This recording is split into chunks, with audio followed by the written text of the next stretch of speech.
He mocked her with a smile. "Sing this, and I'll give you $100 million. But when the maid's daughter opened her mouth, the impossible happened and shocked everyone. "She's the maid's daughter," someone whispered. "What's she even doing here?" At Northwood Academy, music was royalty, and power sang in moneyed tones. Among prodigies and heirs, one girl dared to believe a voice could be enough. "I'll give you $100 million if you can sing this." The world's most celebrated singer laughed. Cameras flashed. The room echoed with disbelief. No one knew that behind the silence of polished floors and gilded halls, a song was waiting. One older, truer, stronger than any fame could buy. What began as a cruel challenge would ignite a reckoning. What started as laughter ended as legend.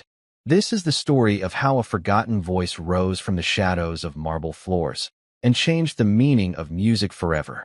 And before I forget, where are you watching from today? Leave a comment below. We love seeing how far these stories reach. Enjoy the story. He offered $100 million for a song he thought she could never sing. This was the whisper that echoed through the marble halls of the world's most exclusive music school. The story was about a man who had everything, and a little girl who had nothing but a voice. The Northwood Academy of Music was not a school. It was a kingdom.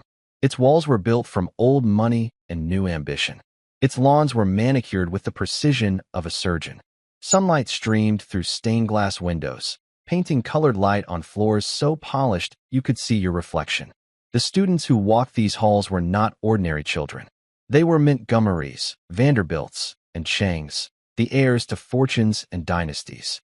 They carried violins worth more than houses and wore shoes that cost more than a teacher's monthly salary. And every day, Laura Hayes cleaned the floors they walked on. Laura was a ghost in this kingdom of splendor. She moved through the hallways with a quiet grace, her cart of cleaning supplies gliding silently beside her. She polished the brass plaques honoring famous alumni and wiped the dust from grand pianos that had been played by legends. She was invisible, and that was how the Academy liked it. The staff were meant to be efficient, silent, and unseen. Her daughter, 10-year-old Abigail, was even more invisible. Abby, with her pale blonde hair that seemed to catch the light and eyes the color of a summer sky, lived with her mother in a small staff apartment tucked away behind the Academy's kitchens. It was a simple, clean space that always smelled faintly of bleach and freshly baked bread from the cafeteria. Their world was a stark contrast to the opulence just 100 yards away. While other students learned about Italian arias and German composers, Abby learned how to sort laundry and scrub floors without leaving streaks. But Abby had a secret. When the grand halls were empty and the last echoes of a cello or a soprano had faded into the night, she would stand in the middle of the main auditorium. Alone in the vast, silent dark, she would sing. She didn't sing the complex pieces she overheard from the practice rooms. She sang the simple, old songs her mother had taught her. Songs that spoke of rolling hills, of love and loss, of a quiet strength that felt like home. Her voice was not loud or powerful. It was clear and pure, like water from a mountain spring. It filled the empty hall not with force, but with a feeling, a deep, resonant emotion that seemed to hang in the air long after the note was gone. She never let anyone hear her. The fear of being discovered, of being laughed at, was a constant weight in her small chest. Here, you were either a prodigy or you were nobody. And she was the daughter of the maid. She was less than nobody. One crisp autumn morning, a buzz of excitement rippled through the Academy. A series of large, elegant posters appeared on the velvet-lined bulletin boards. The Elite Voice Challenge. The announcement was for the Academy's most prestigious annual event. It was a vocal competition unlike any other. The prize was a full, all-expenses-paid scholarship to Northwood, a recording contract, and a staggering $100 million in sponsorships and endowments. It was not just a prize, it was a new life. And this year, the final judge was the legendary Julian Croft. Julian Croft was Northwood's greatest success story. A global superstar with a voice that critics said could make angels weep, he was a god in the world of music. He was also an alumnus of the Academy, and his return as a judge was a momentous occasion. He was known for his perfectionism, his sharp tongue, and his utter intolerance for anything less than brilliance. His presence electrified the students. To win was to be crowned by the king himself. In the grand dining hall, the chatter was deafening. My parents have already hired the best vocal coach from Milan, announced Isabella Montgomery, a girl with fiery red hair and a perpetual smirk. Her father owned a media empire. Julian Croft loves classical crossover. I'll be singing Nessun Dorma. My mother is designing my dress, added another student. It's covered in real Swarovski crystals. Abby sat at a small, secluded table in the corner, where the staff's children were allowed to eat after the main student body had finished. She listened to the boasts and the plans, her heart a tangled knot of longing and impossibility. She imagined herself walking onto that stage, the bright lights on her face. She could almost feel the hush of the crowd, the thrill of that first note. It was a beautiful, painful dream. A dream for other girls, in other lives. That evening, as she helped her mother polish the immense glass trophy case in the main lobby, Abby stared at the grand prize from last year. It was a crystal statue of a songbird in flight. Her own reflection looked back at her from the glass. A small, serious girl in a faded hand-me-down dress. It's beautiful, isn't it? Laura said softly, following her daughter's gaze. Abby nodded, her throat tight. The winner gets a new life. Laura stopped polishing and knelt beside her daughter. She gently tucked a stray strand of blonde hair behind Abby's ear. You have a beautiful voice, Abigail. A voice that tells stories. That's a gift. But I'm not like them, Mom, Abby whispered, her eyes filling with tears. I don't know all those fancy songs. I don't have a crystal dress. Laura pulled her daughter into a warm hug, the familiar scent of lavender soap a comfort to Abby. You have something they don't, she said, her voice firm but gentle. You have heart. When you sing with your whole soul. That's more valuable than any crystal. Later that night, long after her mother had fallen into an exhausted sleep, Abby lay awake, the words of the students echoing in her mind. They're looking for a star. You need a perfect technique. She's the maid's daughter. What could she possibly do? But then, she heard her mother's voice in her head. You have heart. With a sudden surge of courage that felt both terrifying and thrilling, Abby slipped out of bed. She crept through the silent, moonlit corridors of the academy, her bare feet making no sound on the cold marble floors. She made her way to the administrative office, where a single light burned over the reception desk. The sign-up sheet for the Elite Voice Challenge was on a clipboard. The list was already long, filled with elegant, confident signatures. Isabella Montgomery, Alexander Chun, Sophia Vanderbilt. Her hand trembled as she picked up the pen. For a moment, she almost turned back. The fear was a cold hand gripping her heart. But then she thought of her mother's tired hands, of their tiny apartment, of the dream she held so tightly in the secret corners of her heart. She took a deep breath. In small, neat letters at the very bottom of the list, she wrote her name. Abigail Hayes. She didn't write her instrument or her song choice. She just wrote her name. It was enough. As she scurried back to her room, she felt a profound sense of both dread and triumph. She had stepped out of the shadows. Now, she would have to face the light. The next day, the discovery of her name on the list was met not with applause, but with ridicule. Abigail Hayes. Isabella Montgomery shrieked with laughter, pointing at the clipboard for her friends to see. The cleaner's girl? Is she going to sing a song about mopping the floors? Her friends howled in delight. Maybe her talent is scrubbing toilets in perfect rhythm, one of them added. The laughter followed Abby down the hall. Every cruel word was a tiny, sharp stone hitting her. She kept her head down, her face burning with shame, and pretended not to hear. But the words burrowed deep inside her. For the rest of the day, she stayed hidden away in the apartment, refusing to come out. She told her mother she felt sick. Laura knew better. She found Abby curled up on her small bed, clutching a pillow.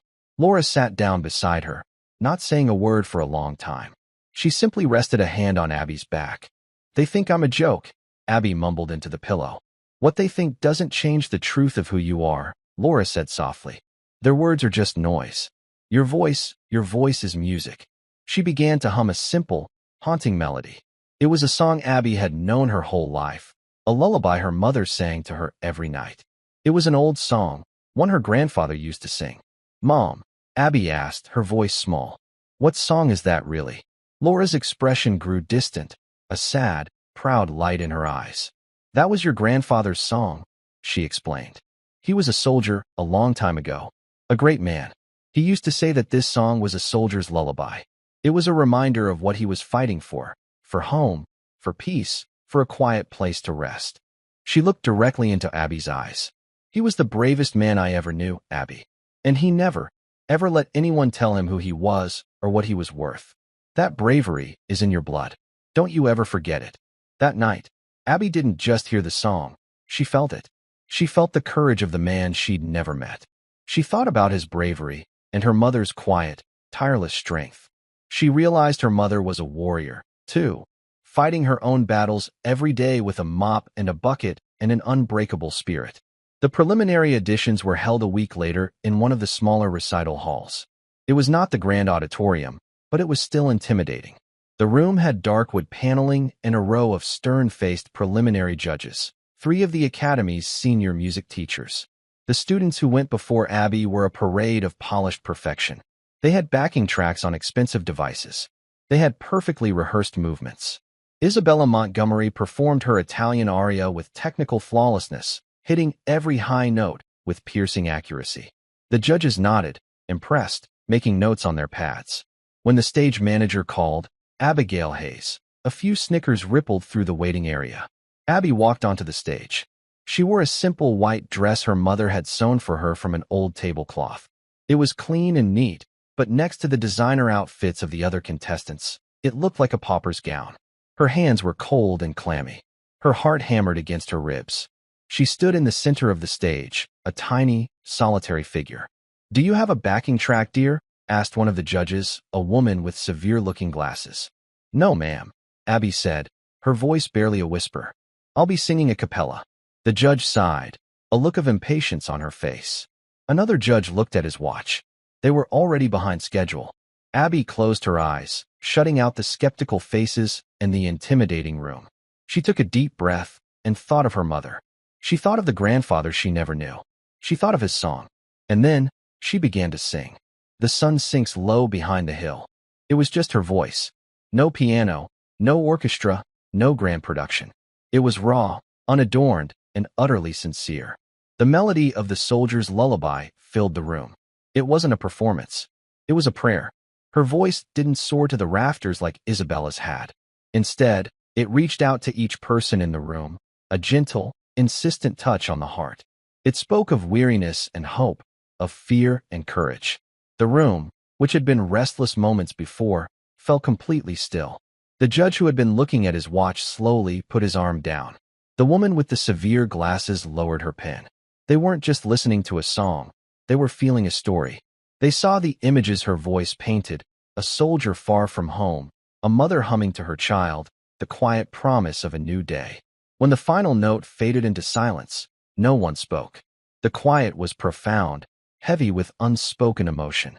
The judges just stared at the small girl on the stage, their professional composure momentarily shattered. They had heard hundreds of technically perfect auditions. They had not heard anything so real in years.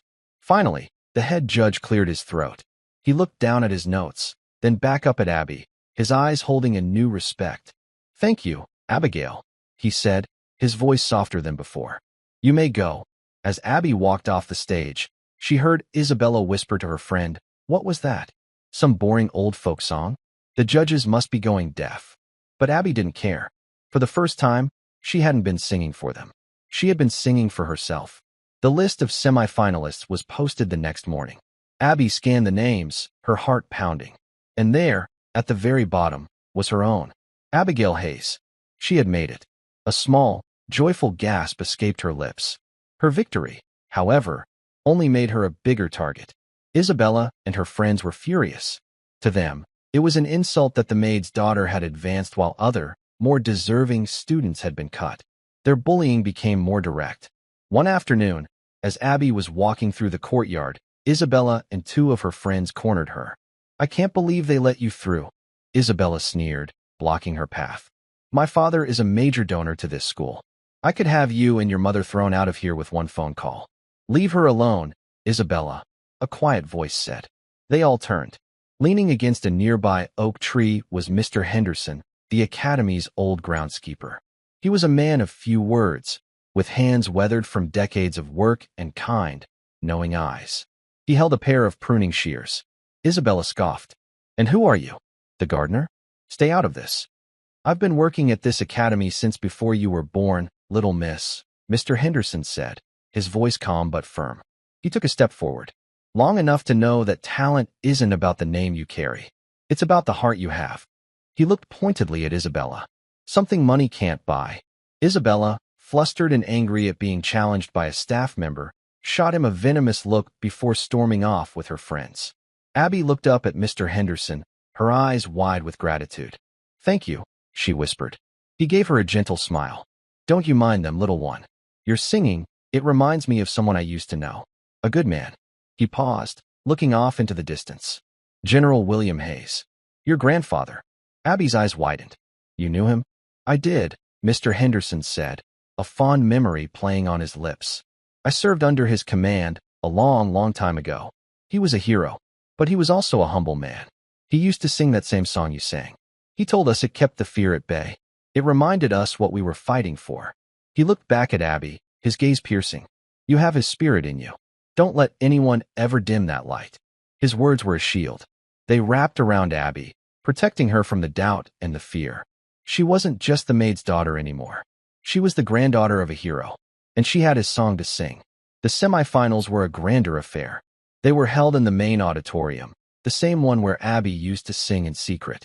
For the first time, Julian Croft himself was present, seated in the center of the judges' table. He sat with an air of bored royalty, his handsome face a mask of cool indifference. His reputation preceded him. A single, dismissive wave of his hand could end a career. One by one, the semi-finalists performed. They sang with power and precision, their voices filling the magnificent hall. Julian offered curt, cutting feedback. Too much vibrato. No emotional connection. Technically perfect, but utterly boring. When Abby's name was called, a murmur went through the audience of students and faculty. Julian Croft raised an eyebrow, looking down at his program. Abigail Hayes, he said into his microphone, his voice dripping with condescension. No listed accompaniment. Another a cappella folk song, I presume. Abby walked to the center of the stage, her small body trembling under the immense weight of his gaze. The bright lights made it impossible to see anyone in the crowd, except for the silhouette of the famous singer at the judges' table. She nodded. Yes, sir.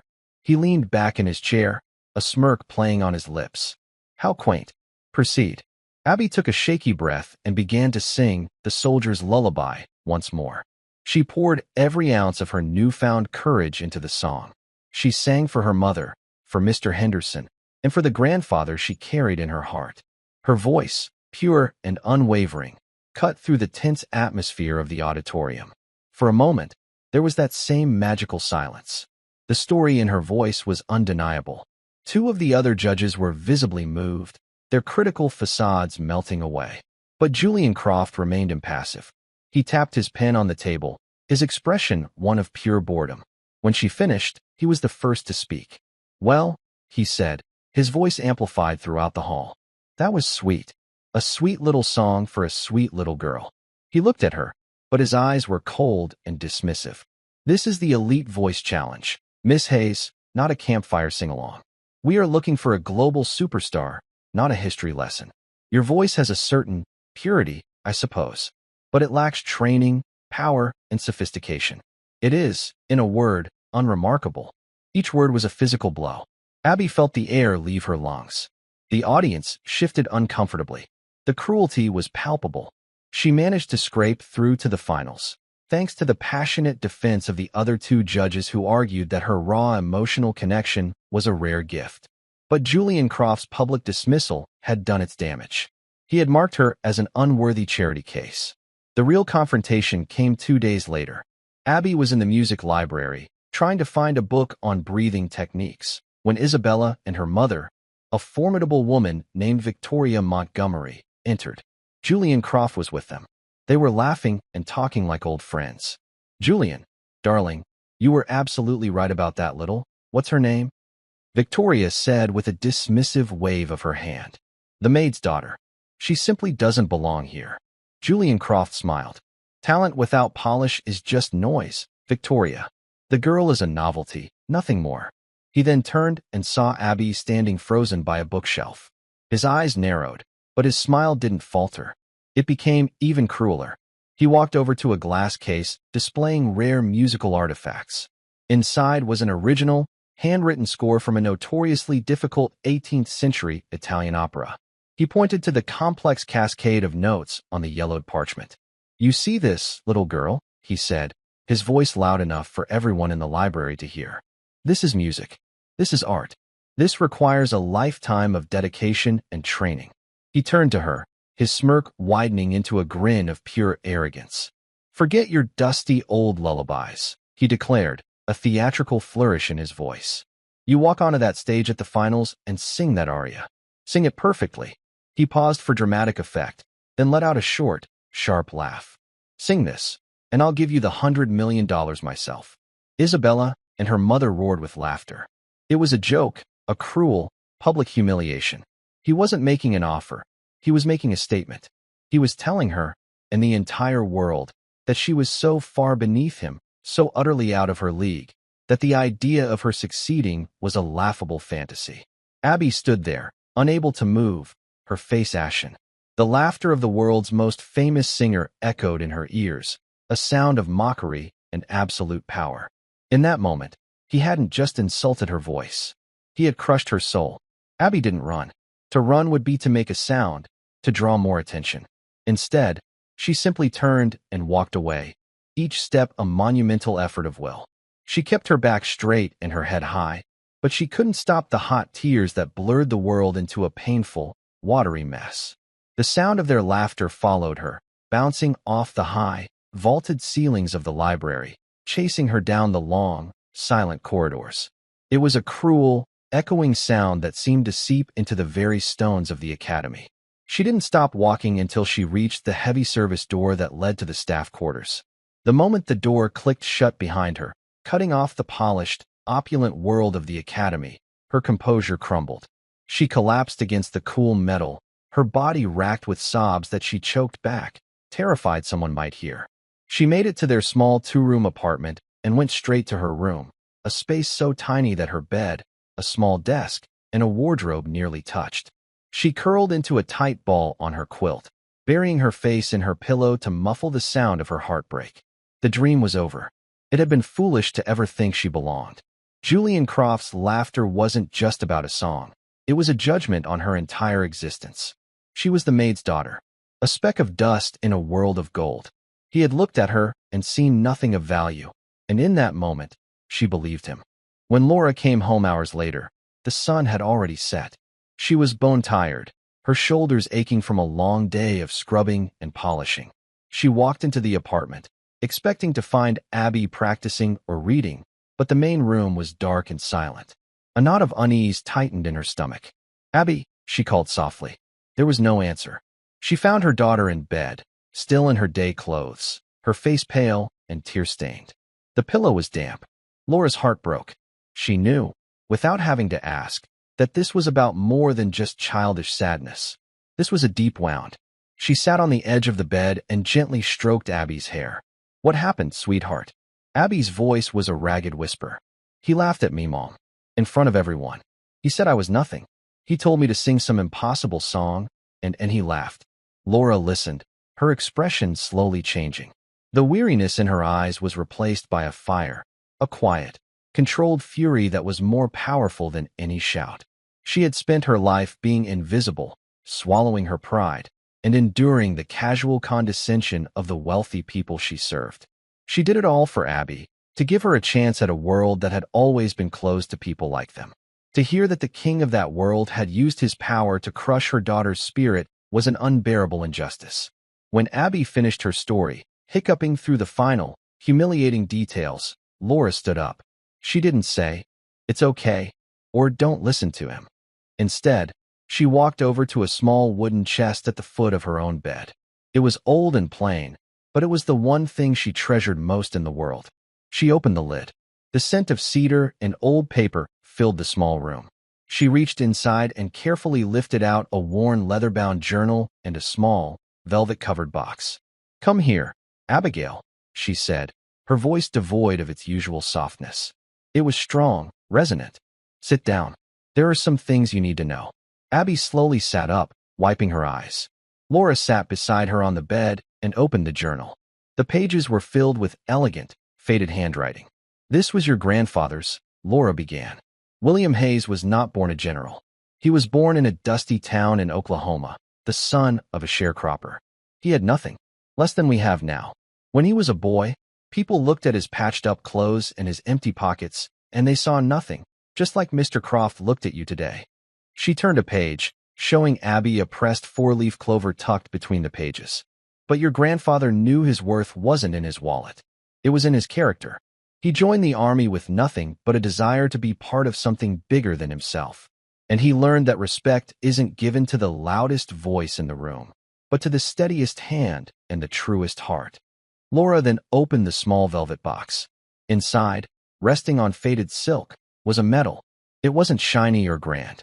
It was simple, bronze, and etched with the image of an eagle. It was the Distinguished Service Cross. "He earned this for walking into enemy fire to save 3 of his men," Laura said, her voice thick with emotion. "He was terrified. He wrote about it in his journal. He said he kept humming a little tune to keep his legs from giving out. A simple tune his own mother used to sing to him when he was scared of the dark." She looked at Abby, her eyes locking with her daughter's. It was the first verse of the soldier's lullaby. He didn't have a powerful voice. He often sang off-key, but his men said that when the general sang, it gave them more courage than any rousing speech. Because it was real. Abby reached out a trembling finger and touched the cold metal of the medal. Laura continued, her voice growing stronger. "After the war, your grandfather became a respected leader. He believed that the arts, music, stories, painting, were not luxuries for the rich. He believed they were essential for the soul of a country, a way to heal and to remember. He served on a commission that helped establish cultural institutions. And one of them was this one." Abby's head snapped up. "What?" "Northwood Academy," Laura said, a sad, ironic smile touching her lips. "He wasn't one of the big founders, not a Vanderbilt or a Carnegie. He didn't have money to give, but he had influence and integrity. He fought to ensure that the Academy's charter included a mandate for scholarships, a promise that a portion of its seats would always be reserved for talent, regardless of background. He said, talent doesn't know a zip code." It was his legacy, a legacy that men like Julian Croft have long since forgotten, buried under piles of donor money and celebrity. She closed the journal and took Abby's hands in her own. Her grip was firm, anchoring. "So you see, you don't just belong in this place, Abby. A piece of it belongs to you. It was built on the ideals of a man whose blood runs in your veins. That song you sing is not just some dusty old lullaby. It is the anthem of a hero. It is the foundation of this very place." She looked her daughter straight in the eye. "So, you will not quit. You will not let that arrogant, empty man and his cheap laughter have the final word. But you will not sing his song, either. That was a trap, meant to make you fail and prove him right. You will walk onto that stage at the finals. You will stand there, the granddaughter of General William Hayes. And you will sing our song. You will sing it for every person who has ever been told they are not enough. You sing it to remind them all what this place was supposed to be about. You sing it to honor your grandfather." Abby stared at her mother, seeing her not just as the tired woman who cleaned floors, but as a fierce guardian of a legacy she never knew she had. The shame and humiliation that had crushed her began to recede, replaced by a slow-burning ember of purpose. The fight wasn't about winning a prize anymore. It was about claiming her birthright. "Okay, Mom," she whispered, a single tear rolling down her cheek. But this time, it wasn't a tear of sadness. It was a tear of resolve. "I'll sing for him." The days leading up to the final were thick with tension. The story of Julian Croft's public challenge had spread like wildfire. The Academy was divided. Most students sided with Isabella, seeing Abby as an embarrassment, an unqualified interloper who was ruining the prestige of the competition. The media, catching wind of the rags-to-riches narrative, began to feature Abby in their preliminary articles, often with a patronizing tone, calling her the Cinderella soprano. Julian Croft, in an interview with a major music magazine, fanned the flames. When asked about Abigail Hayes, he responded with a cool smile.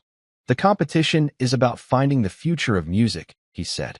"We need an artist with range, with technical mastery, with a modern sensibility. While historical sentiment is charming, it doesn't sell out arenas." The message was clear. Abby was the past. He was looking for the future. Isabella was in her element. She paraded through the halls, flanked by her entourage, talking loudly about her final performance. She had a custom-arranged pop medley, complete with a laser light show, backup dancers, and a dress that reportedly cost $20,000. She was putting on a spectacle designed to impress a superstar judge. Abby, however, retreated from the noise. She stopped caring about what anyone said. She spent her time in the quiet corners of the academy. Mr. Henderson found her one afternoon sitting by the academy's rose garden, her grandfather's journal in her lap. He didn't say much. He simply handed her a small, sepia-toned photograph in a simple wooden frame. It showed a group of young, tired-looking soldiers. In the center stood a tall, kind-eyed man who looked strikingly like her mother, General William Hayes. He always said the quietest man in the room was usually the strongest, Mr. Henderson said, his voice raspy with age. He'd be proud of you, little one. Very proud. Abby took the photograph and traced the outline of her grandfather's face.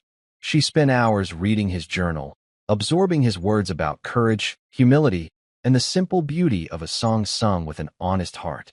She wasn't just learning about a hero, she was meeting her family. She practiced, but not in the way the other students did. She didn't drill scales or work with a metronome. She would go to the empty auditorium late at night, when the only light was a single, dim, ghost light on the stage. She would stand there and simply talk to her grandfather, telling him about her day, about her fears, about her mother. And then, she would sing his song. She sang it over and over, not to perfect the notes, but to deepen her connection to its meaning. With every repetition, the song became more a part of her. It was in her breath, in her blood. She wasn't a little girl performing a song anymore. She was a storyteller, sharing a sacred history. On the night of the finals, a nervous energy crackled through the Northwood Academy of Music. Limousines lined the long, winding driveway. The auditorium was filled to capacity with the elite of the music world, record executives, famous musicians, critics, and the wealthy patrons of the academy. The stage was a dazzling display of lights and technology. Backstage was a flurry of activity. Stylists fussed over Isabella's hair, and choreographers gave last-minute instructions to her dancers. Abby sat alone in a small, quiet dressing room. She wore the same simple white dress her mother had made for her. She had no makeup, no fancy hairstyle. In her hands, she clutched the old photograph of her grandfather. Laura came in just before the show started. She wasn't wearing her maid's uniform. She had on a simple but elegant navy blue dress she had bought from a secondhand store years ago and saved for a special occasion. She looked beautiful and proud. She knelt in front of her daughter and straightened the collar of her dress. She didn't offer any last-minute advice. She didn't need to. "I'm in the third row, on the aisle," she said, her voice steady. "When you look out, you won't be able to see me because of the lights. But I'll be there, and he will be, too." She kissed Abby's forehead. "I love you, my brave girl." As Abby waited in the wings for her turn, she watched Isabella's performance on a monitor. It was exactly the spectacle everyone expected. The music was loud, the lights were blinding, the dancing was energetic. Isabella hit every note with slick, commercial perfection. The crowd, particularly the younger members, roared with approval. When she finished, she struck a confident pose, and the applause was deafening. Julian Croft was beaming, clapping enthusiastically. This was the future he wanted. Then, it was Abby's turn. The stage manager looked at her simple dress and her empty hands with a pitying expression. "You're next, kid. Good luck." The MC, a charismatic TV host, announced her name. "And now, for our final contestant of the evening. She's captured a lot of attention with her traditional style. Please welcome Abigail Hayes." There was a smattering of polite, uncertain applause. As Abby walked out onto the enormous stage, a few whispers and soft snickers could be heard from the student section. She looked so small, so plain, so out of place amid the grandeur. She walked to the very center of the stage and stood still, waiting for the whispers to die down. The stage lights were so bright they were almost painful, creating a wall of brilliance that separated her from the vast, dark sea of the audience. She couldn't see her mother. She couldn't see Mr. Henderson. All she could see was the judge's table and the bored, arrogant face of Julian Croft. He was leaning back in his chair, already looking dismissive, ready to deliver the final, killing blow to her foolish dream. He leaned into his microphone, his voice booming through the auditorium. "Miss Hayes," he began, a condescending smirk on his face. "Before you begin your lullaby, I believe we have some unfinished business. I made a rather public, and I admit, theatrical challenge to you a few weeks ago. Are you prepared to sing the aria? Are you ready for your $100 million question?" The audience chuckled. He was toying with her, turning her final moment into a piece of entertainment at her expense. Abby stood silent for a long moment, her small form holding the attention of the entire auditorium. Her heart was pounding, but her mind was clear. She thought of her grandfather walking into enemy fire. This was nothing compared to that. She took a slow, deep breath and looked directly at Julian Croft. Her voice, when she spoke, did not tremble. It was quiet, but it carried across the silent hall with perfect clarity. "No, Mr. Croft," she said. "I won't be singing your song tonight." A gasp rippled through the crowd. Julian's smirk faltered, replaced by a flash of anger. "I am going to sing my grandfather's song," Abby continued, her voice gaining strength. "And his name was General William Hayes." The name landed like a thunderclap in the silent hall. In the front rows, where the oldest and most powerful patrons of the Academy sat, there were murmurs of recognition. On the walls of the main lobby, his portrait hung among the founding benefactors. Julian Croft's face went pale. The history he had so arrogantly dismissed was suddenly staring him in the face. Abby closed her eyes. She didn't need to see him anymore. She didn't need to see any of them. She was in a quiet field, long ago, with a good man who was afraid, but who sang anyway. And then, with all the love, all the history, and all the quiet courage in her blood, she began to sing. "The sun sinks low behind the hill." The first line was barely a whisper, yet it seemed to physically push back the dazzling, overwhelming glare of the stage lights. It was a sound of such profound, unadorned honesty that it instantly silenced the restless shuffling and coughing in the auditorium. It was not a performance. It was a confession. The shadows stretch, the air grows still. Abby's voice didn't try to fill the cavernous space with volume. Instead, it created an intimate one. She wove a spell of quiet reverence, drawing every person in the hall closer, as if they were all gathered around a small, flickering campfire on a vast, dark plain. The intricate light show that had dazzled for Isabella was gone, replaced by a single, soft, golden spotlight that fell on Abby, making her blonde hair shine like a halo. It was an accident, a default setting the technicians hadn't bothered to change, but it looked like a benediction. She sang of a soldier's weariness, the ache in his bones, the mud on his boots. She sang of his longing for a home he wasn't sure he'd ever see again. The notes were simple, the melody as old as the hills, but her delivery was devastatingly pure. In her voice, the audience heard not a polished artist, but the echo of 1,000 forgotten goodbyes whispered at train stations, the silent prayers of mothers for their children, the universal human ache for peace and safety. In the third row, Laura Hayes sat ramrod straight, her hands clasped so tightly in her lap her knuckles were white. Tears streamed freely down her face, but she made no sound. She was listening with her entire being, hearing not just her daughter, but her father, her own history, their family's quiet, unbreakable strength made manifest in song. A few rows behind her, Mr. Henderson, dressed in a simple, clean suit he'd owned for 30 years, took off his glasses and wiped his eyes with a handkerchief. He saw the face of his young commander, a man who led with kindness and courage, humming this very tune in the terrifying quiet before a battle. The two judges beside Julian Croft were no longer adjudicators. They were captives. The female judge, a renowned opera singer herself, had her hand over her heart, her meticulously applied makeup ruined by a stream of silent tears. The other judge, a shrewd record producer known for his cynical and commercial eye, stared at the stage, his mouth slightly agape, his pen lying forgotten on the table. He had spent his life searching for the next big thing, the next marketable sound. And here it was, in the form of a 10-year-old girl and a song that was 100 years old. He wasn't hearing a product, he was hearing truth.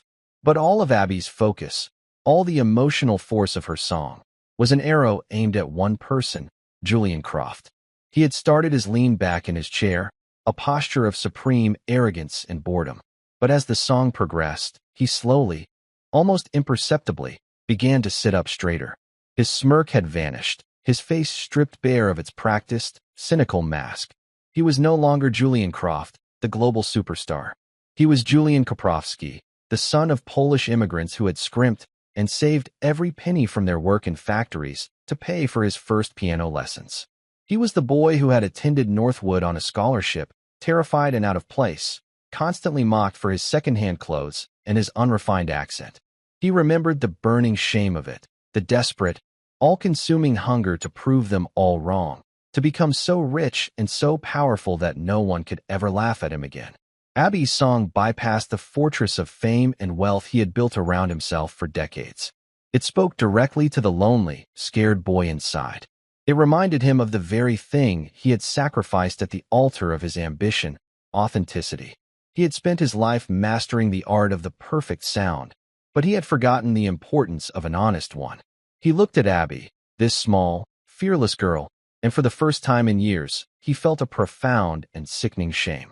He had used his immense power to humiliate a child who possessed the very thing he had lost.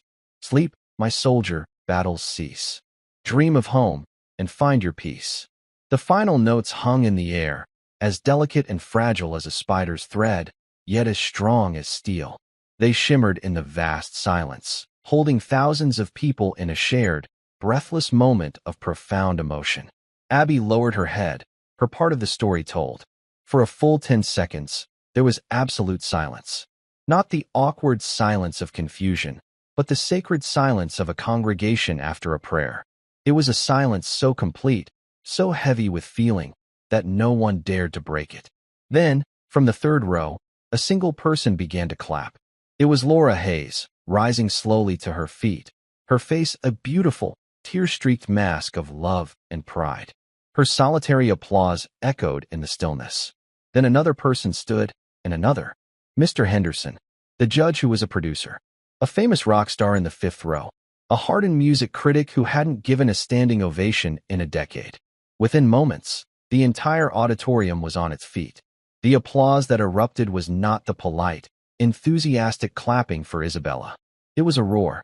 It was a tidal wave of emotion, a thundering, cathartic release of gratitude and awe. People were not just clapping.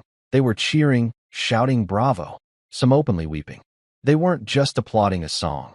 They were applauding courage. They were applauding history. They were applauding the defiant, beautiful triumph of the human spirit. Backstage, Isabella Montgomery watched the monitor, her face a mask of disbelief and fury. Her perfectly produced spectacle, her expensive dress, her backup dancers, all of it had been erased from memory by a little girl in a homemade dress singing a folk song. She had offered them a firework display, but Abby had shown them the stars. On the stage, Abby finally lifted her head, her blue eyes wide with astonishment as she took in the sight of thousands of people on their feet, their faces turned towards her, their hands creating a thunderous storm of approval. A slow, shy smile spread across her face. In that moment, she understood. Her grandfather had been right. Her mother had been right. A true voice, a voice that speaks from the heart, could be more powerful than any army.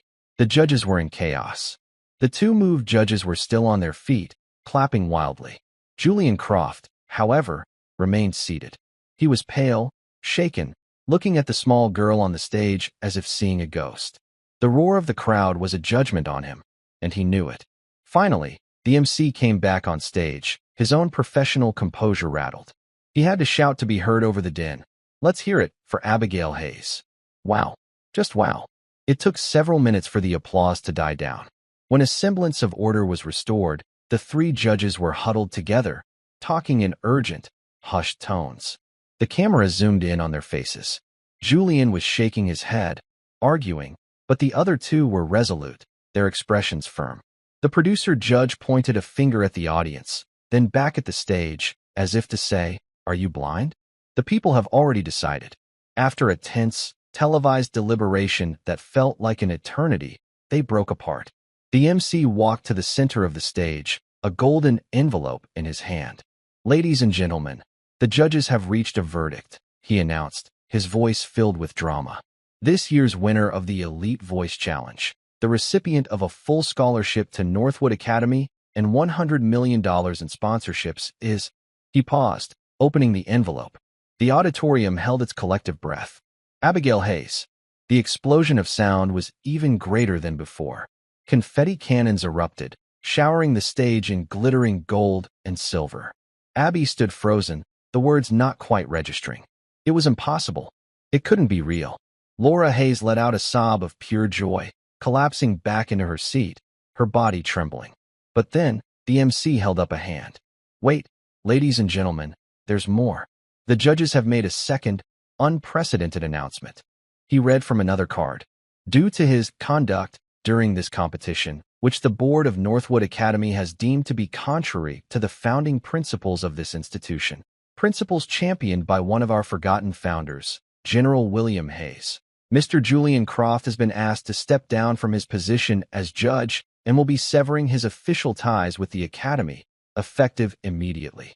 A wave of shocked gasps swept through the hall. Julian Croft's face, projected onto the giant screens, was a picture of pure, unfiltered shock and humiliation. He had been publicly dethroned. The king had been toppled by the maid's daughter. The statement continued. Furthermore, in honor of the spirit of this evening, the Academy is proud to announce the creation of a new, permanent scholarship in the name of General William Hayes, to be awarded annually to a student who demonstrates exceptional soulfulness and emotional honesty in their music. The first recipient is Miss Abigail Hayes. It was more than a victory. It was a revolution. In the ensuing chaos, as Abby was mobbed by well-wishers and the press, she looked past the flashing cameras and the outstretched hands, searching for the one person she needed to see. She finally saw her mother making her way through the crowd, her face shining. They met in the middle of the stage, under the glittering confetti, and threw their arms around each other. You did it, Laura whispered into her daughter's hair. You brought him home. A little while later, as the crowds began to thin, Abby felt a light touch on her shoulder. She turned to see Julian Croft. He looked smaller, diminished, without his aura of power. The arrogant smirk was gone, replaced by a weary, haunted look. His security detail stood a few feet away, looking awkward. He started, his voice hoarse. He cleared his throat. Your performance, it was... He couldn't seem to find the right words. He looked down at the floor, then back at her, his eyes filled with a strange, regretful light. You reminded me of something I lost a long time ago, he said finally, his voice quiet. Thank you. He didn't offer an apology for his cruelty, not in words. But the shame in his eyes was apology enough. He gave a small, stiff nod, and then turned and walked away, disappearing into the shadows of the wings, a fallen idol leaving his own temple. The next morning, the story was on the front page of every newspaper, on every morning talk show. The soul of Northwood, Maid's daughter topples a titan. The narrative was irresistible. The underdog, the forgotten hero, the arrogant celebrity, the triumphant return of forgotten values. Abigail Hayes was no longer the Cinderella soprano. She was a national hero. A few weeks later, Abby and Laura moved out of the small staff apartment. They didn't move into a mansion. At Laura's insistence, they bought a modest, comfortable house in a quiet neighborhood a few miles from the academy. It had a small garden, which Laura had always dreamed of. The $100 million was placed into a trust, managed by a team of lawyers and financial advisors assembled by the now adoring Academy Board. Abby started at Northwood as a full-time student. She didn't have a crystal dress or a famous last name, but she walked the halls with a quiet confidence that no one dared to question. The other students, even Isabella, now treated her with a mixture of awe and respect. She had done something none of them could have done. She hadn't just won a competition. She had changed the entire culture of the school. She took piano lessons and studied music theory, but her greatest teacher remained her grandfather's journal. She never sang the Italian aria. Instead, she began writing her own songs. They were simple songs, like his. Songs about ordinary people, about quiet acts of courage, about the love between a mother and a daughter. One sunny afternoon in spring, Abby sat in her mother's new garden. Laura was tending to her roses, humming a familiar tune. Abby had her guitar, a gift from the record producer Judge, and a notebook. She was working on a new song. The final verse was about a little girl standing on a big stage, singing a song for a hero she had never met, and in doing so, finally finding her own voice. It was a voice that would go on to touch millions, not because of its technical perfection, but because it always sang the truth. And in a world full of noise, that was the most valuable sound of all. And that's where we'll end the story for now. Whenever I share one of these, I hope it gives you a chance to step out of the everyday and just drift for a bit. I'd love to know what you were doing while listening. Maybe relaxing after work, on a late-night drive, or just winding down. Drop a line in the comments. I really do read them all. And if you want to make sure we cross paths again, hitting like and subscribing makes a huge difference. We are always trying to improve our stories, so feel free to also drop your feedback in the comment section below. Thanks for spending this time with me.